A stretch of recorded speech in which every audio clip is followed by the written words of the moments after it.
Hey, what is going on, guys? It is Young here, and today I'm back in another Fortnite video. And in today's video, I'm gonna be teaching you guys how you can get out of high pressure situations. I'm gonna be teaching you guys how to not choke in Fortnite, and as well how to get out of high pressure situations, and just overall how to deal with them and to win those kind of gunfights. And before we get into the video, I have a V-Buck giveaway. If you guys want a chance to win some free V-Bucks, all you need to do is to drop a like on this video, make sure you guys subscribe to the channel, turn on my notifications, and leave a comment down below of your Xbox gamer tag, PSN gamer tag, or Epic account. And as well, make sure you guys have me supported as a creator on the item shop. All you need to do this is go to the item shop, hit X, type in Young Humor. That's all you have to do, and you will have me added and supported as a creator. And alright guys, let's go right to the video. Alright, so in this video, I'm going to be talking about high pressure situations, and I just want to go over a few types of situations, and I would say the most common situations that I can think of, and kind of just go over different ways to outplay them and just different ways to get around them.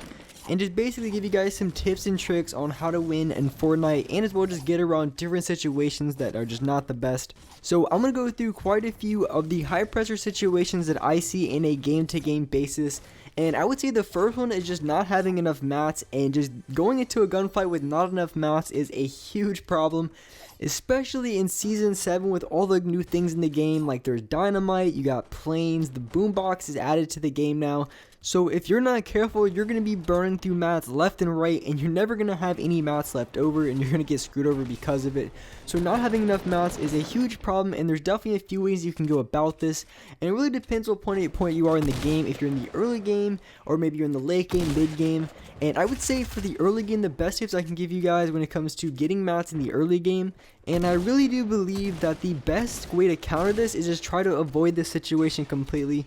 And, of course, always try to farm up as much as possible. I would say before you go out and challenge in the middle of the street, especially like a place like Tilted Towers, I would recommend getting at least 150 wood at the very least, just so you have a little bit of cover in case you get shot from different angles. There's a third party. But in case you already are in that situation, maybe you can run up by guys who are in this game, like they're throwing smokes, maybe they have RPGs and AR spammer, or just whatever the case may be. So you're burning through mats and you're out of mats. And if you're in this situation, when I was out of mats, I was in the middle of the street. I really wasn't in the best situation. So the best thing I can kind of do is just play off the builds that I have. I noticed I had a wall to my left and a little bit wall to my right. So you guys here can kind of see right there in that situation how I kind of played off of the different walls I had. And when you're out of mats, you definitely want to use buildings to your advantage. And when you're on low on mats, and I would say maybe in the mid game, when you're a little bit lower on mats, maybe you'll have like 200 mats, maybe you're getting sprayed at. The best thing you can do, and pretty much the only thing that you want to do, is play aggressive. And this is exactly why. So if you're playing a little bit slower and you're getting spammed and you don't have many mats at all, the only thing that's going to happen is you're going to get spammed till you're out of mats, and once you're out of mats, that's pretty much a GG. You're going to get rocked by an RPG, and you're not going to be able to defend yourself. So when you're low on mats in that mid game or even in that late game, you have to play very aggressive, because if you don't, then you're going to get spammed till you're out of mats. And when you're going into that gunfight, you have to be able to get high ground very quickly, or just do a lot of damage very quickly, because if not, having the low ground, you're going to get spammed and you're going to be burning through mats even faster. So once you have that high ground, you're not going to be burning through as many mats because they're not going to be spraying you as much. And you guys can see in the situation right here, I only had 140 mats and these guys were over here. And instead of just challenging straight up, I kind of went onto the left side, and from the left side, I got a surprise shot on this guy. He wasn't even ready for it, got the knock on him, and I was able to finish off his teammate. Because if I would have just rushed him straight up, two of them, only 150 mats, I would have got sprayed out of mats, and then I probably would have died in that situation. And the next high pressure situation that you can get into is, I would say, no heals or low on heals, or just having no health at all. Maybe you're stuck at 30 HP, you don't have enough heals left over. And I'm going to talk about that a little bit, because there's a lot of different ways you can play about this, and always the best situation is to completely avoid it, or do anything that you can to avoid that situation completely. But say you get stuck in that situation and you don't have any heals left over, and let's just say you have if you have 200 HP, or maybe you have 150 HP, and the only thing you have is bandages or no heals at all.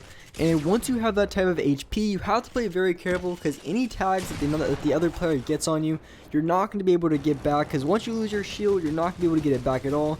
And having that kind of disadvantage is really going to set you apart in a gunfight. If the other player is 200 HP and you're stuck at 75 or maybe even less than that, you're going to get stuck in a bad situation and probably going to lose. So the best way to counter that is just be really aware and try to be focused on other players that might be around you, or just look at potential angles that people could come, because if you're coming out of the storm, then you could probably assume there's going to be someone outside waiting for it, or just kind of in that general direction, or maybe the storm's closing in, then you can assume that there's going to be players coming out of the storm, and just different things like that. You're just trying to be a little bit more careful on where other players are going to be coming from. But say you have 75 HP and you don't have any shield at all, the best way you can do about this is, usually that happens in the earlier games or maybe in the later games, what you want to do in this situation is you want to try to go to a place or find a place that may or may not have been looted. And the best ways you can go about this is, so you have the main areas like Pleasant Park, you have retail, and as well you have Salty Springs, places like that. And you want to kind of search in between those places at, other places like abandoned houses, or there's other places where there's going to be loot that most players typically wouldn't go to. And at those locations, you're going to find extra shields, extra mats, and those places in between those main areas are just going to be a really good spot to get a little bit extra shield. Maybe you don't have any extra shield at all. Maybe you have 200 HP and you want extra shield. Going to the locations and slowing down your gameplay a little bit might be the right move, so you can get your HP up and then go for challenges on other players. And the next pressure situation where you can have no heals at is, maybe you do have heals, maybe you have a chug jug, or maybe you have minis, extra bandages, med kit, or whatever the case may be, and you're going into the gunfight, you get hit by a noob with a heavy sniper, or maybe you just lose all of your HP in an instant and you have two people spraying at you or a guy spraying at you. So basically you have heals but you're stuck at 20 or 30 HP because you got lit up. And there's a few different ways you can counter this. The best thing that I can do, the best thing I can recommend is just trying to play for those heals. But when you're playing for those heals, it could be a little bit tricky depending on the situation, whether you want to go for high ground, or maybe if they're a little bit in the distance, you can try to get a mini or two off before you have to challenge them. And I'll be honest with you, most of the time, the best thing you can do is just try to get high ground and try to pop a heal.